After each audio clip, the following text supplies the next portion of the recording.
আসসালামু আলাইকুম। তানহাস ফ্যাশনে আপনাদের স্বাগতম। 3 থেকে 6 বছরে মেয়ে বাবুদের জন্য এই সুন্দর টপসটি বানাতে চাইলে আমার ভিডিওটি পুরো স্কিপ না করে দেখতে থাকুন, ইনশাল্লাহ উপকৃত হবেন।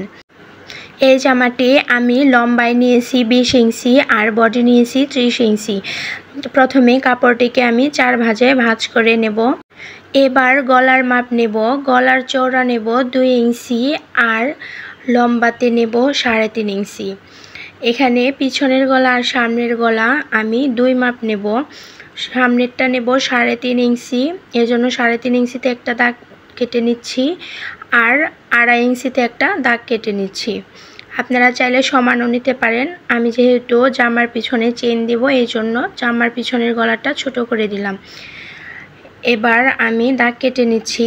কাপড়টা যেহেতু ছাপা করা এই জন্য দাগগুলো ক্যামেরায় বোঝা যাচ্ছে না, আপনারা একটু ভালো করে খেয়াল করবেন। এবার আমি শোল্ডারের চওড়া নিচ্ছি 3 ইঞ্চি, তারপর বগলের লম্বা নিচ্ছি 5.5 ইঞ্চি। যদি বাচ্চা একটু হেলদি হয় তাহলে এই মাপটা আর একটু বেশি নেবেন। এবার আমি বডির মাপটা নিয়ে নিচ্ছি। যেহেতু বডি 30 ইঞ্চি, সুতরাং 30-কে 4 ভাগে ভাগ করলে 7.5 ইঞ্চি হয়। এই জন্য আমি 8 ইঞ্চিতে একটা দাগ কেটে নিচ্ছি। 1 ইঞ্চি এক্সট্রা রাখছি সেলাইয়ের জন্য। মাপা হয়ে গেলে এবার আমি জামাটাকে সম্পূর্ণ দাগ কেটে লাইন করে নেব কাটার জন্য। দেখুন আমি কিভাবে দাগ কাটছি, যেহেতু দাগগুলো দেখা যাচ্ছে না আপনাদের বুঝতে একটু অসুবিধা হচ্ছে, তারপর আমি আপনাদের সুন্দরভাবে দেখিয়ে দেওয়ার চেষ্টা করছি। প্রথমে আমি পিছনের গলাটা কাটবো, যেহেতু পিছনের গলাটা ছোট, সামনের গলাটা পরে কাটবো। এখানে আমি যেভাবে কাটছি এইভাবে কাটবেন, নিচের অংশটা একটু বেশি রাখবেন আর এই কর্নারে একটু উঠিয়ে দিবেন রাউন্ড শেপ করে, এতে পরার পর সুন্দর লাগবে। এবার আমি পিছনের পাটটা সরিয়ে সামনের পাটটা কেটে নেব। ভিতরে যেহেতু দাগ কাটা নেই এই জন্য ভিতরের পাটটা আমি সরিয়ে দিচ্ছি, আর যেই পাটে দাগ কাটা আছে ওই পাটটা আমি সামনের করে নিচ্ছি। এই জন্য বড় গলাটা এবার কেটে নিলাম। এবার জামার উপরে যে কুচি করা অংশটা দেখতে পেয়েছেন সেই অংশটা কাটার জন্য আমি কাপড় নিয়ে নেব। কাপড়টা এখানে বড় নিতে হবে, যেহেতু এত লম্বা কাপড় নেই এই জন্য আমি 2 টুকরা নিয়েছি। আমি পরে জয়েন্ট করে দেব। এই কাপড়ের ঘের নেব 6 ইঞ্চি আর লম্বাই হবে, আপনারা যতটা চান ততটাই নিতে পারবেন, তবে 60-70 ইঞ্চি হলে ভালো হয় অ্যাভারেজে। গলা আর হাতা পাইপিং করার জন্য এখানে আমি কিছু কাপড় আড়াআড়িভাবে কেটে নিয়েছি। এবার আমি সেলাই করে দেখাবো। প্রথমে যে কাঁধের জয়েন্টটা সেটা দিয়ে নিতে হবে 2 পাশেই। আমি যেহেতু পিছনে চেন লাগাবো সেই জন্য আমি চেনের মাপ নিয়ে পিছনের পাটটা কেটে দিচ্ছি ঠিক মাঝ বরাবর। এরপর আমি চেনটা জয়েন করে দিচ্ছি। চেন লাগানোর ভিডিও চাইলে অবশ্যই আমার চ্যানেলে কমেন্ট করবেন, আমি চেন লাগানোর সহজ একটি ভিডিও আপনাদের সাথে শেয়ার করব। এবার চেন লাগানো হয়ে গেছে। এবার আমি গলাতে সেই 1 ইঞ্চি পরিমাণ যে কাপড়টা কেটে রেখেছি গলা পাইপিং করার জন্য সেটা লাগিয়ে নিব। এবং দেখুন কিভাবে আমি পাইপিংটা করছি। আজ আমি পুরো আপনাদের দেখাচ্ছি না, কারণ ভিডিওটা অনেক বড় হয়ে যাবে সেই জন্য। এবার গলা পাইপিং করা হয়ে গেছে, এবার আমি হাতা পাইপিং করে নেব। গলা আমি যেভাবে পাইপিং করে নিয়েছি হাতাটাও সেমভাবেই পাইপিং করে নেব। দেখুন অনেক সুন্দর হয়েছে। এবার গলার হাতা পাইপিং করা হয়ে গেলে আমি এখানে যে কুচির অংশটা জয়েন্ট দেব সেই কাপড়টা রেডি করে নেব। এখানে কাপড়টির এক পাশে আমি রাবার লাগাবো আর এক পাশটা খোলা থাকবে।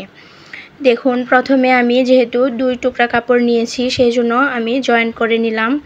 এবার পুরো কাপড়টিতে এক পাশে আমি রাবারের ঘর করে রাবার লাগিয়ে দেব। দেখুন রাবার এইভাবে ভাঁজ করে লাগিয়ে নিতে হবে। এখন একটু একটু কুচি কুচি হয়েছে। রাবারের ঘরটা আপনারা খুবই চিকন রাখবেন, এতে করে সুন্দর লাগবে দেখতে। আর কাপড়ের অপর সাইডটা আমি এভাবে মুড়িয়ে সেলাই করে দেব একদম চিকন করে। রাবারটা এখানে একদম চিকন রাবার নিলে বেশি সুন্দর হবে, মোটা রাবারে ভালো লাগবে না দেখতে। এবার জামাটাকে আমি এইভাবে মেলে নেব। প্রথমে সামনের পার্ট মেলে নেব, এবার কুচির যে অংশটা আছে সেটা আমি রাবারের ঘটা উপরে রেখে এইভাবে করে বিছিয়ে দেব। এখানে যে জয়েন্ট দিয়েছিলাম সেটা মাঝ বরাবর রাখবো একদম, তাহলে মাপ নিতে সুবিধে হবে। এবার এগুলোকে আমি সুন্দর করে সেট করে নেব ঠিক যেভাবে জামায় আমি লাগাতে চাই। তারপর এটি সেট করার জন্য আমি প্রথমে যে আলপিন আছে সেই আলপিনগুলো দিয়ে ভালো মতো করে পিন করে নেব। আমরা হিজাবে যে পিনগুলো ব্যবহার করি সেগুলা, এই পিনগুলো দিয়ে এক পাশ ভালো করে আটকাতে হবে। ভালো করে খেয়াল করবেন যেন অপর পাশ সহ আটকে না যায়। এবার এগুলো ভালো করে সিকিউর করে আমি পিছনের পাটটাও সিকিউর করে নেব, যাতে সেলাইয়ের সময় এদিক সেদিক সরে কাপড়টা বাঁকা না হয়ে যায়। পিন দিয়ে আটকানোর সময় ভালোভাবে খেয়াল করবেন পিছনের পাটের যে চেনের অংশ সেখান থেকে এই কুচি করা কাপড়টার শেষ প্রান্ত থেকে একসাথে পিন করে আটকে দিতে হবে। দুই পাশে একইভাবে দিতে হবে। দেখুন আমি কিভাবে সেট করতেছি। আর যে অংশটা বাকি থাকবে খোলা অংশ সেটুকু হাতার ওইখানে এমনি এমনি আলগা থাকবে। দেখুন আপনারা একটু ভালো করে লক্ষ্য করলেই বুঝতে পারবেন। আর মাথাটা অবশ্যই ভাঙটি একটা সেলাই দিয়ে নিতে হবে যাতে দেখতে সুন্দর লাগে। দেখুন আমি এইভাবে করে পিন করে নিয়েছি। এবার শুধু ধরে সেলাই করে দেব। দেখুন পুরোপুরি সেলাই করার পর কেমন এসেছে, অনেক সুন্দরভাবে জয়েন্ট করে নিয়েছি। এখানে একদম হাতার শেষ প্রান্ত পর্যন্ত জয়েন্ট করা যাবে না, কিছু অংশ বাকি রেখে জয়েন্ট করতে হবে। এবার জামার দুই সাইডটা আমি সেলাই করে দেব।